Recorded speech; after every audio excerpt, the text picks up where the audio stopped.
Today I will show you one good use of ajvar with a homemade bread. Let's see how it cuts.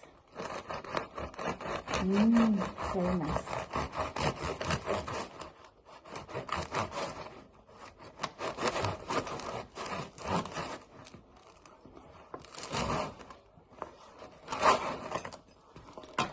This is just gorgeous. So here comes something even more special. Ajvar roasted red pepper spread,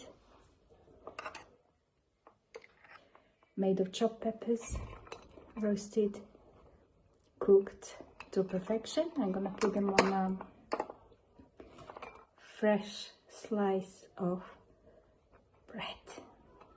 So you can see there is pieces of peppers. It's not like some other ones you can find as a puree. This is the pieces of peppers. Okay, and now we put just a little bit of mozzarella.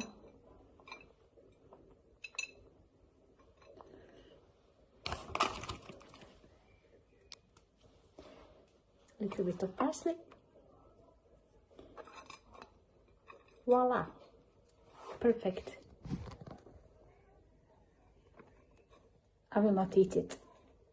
I need to wait.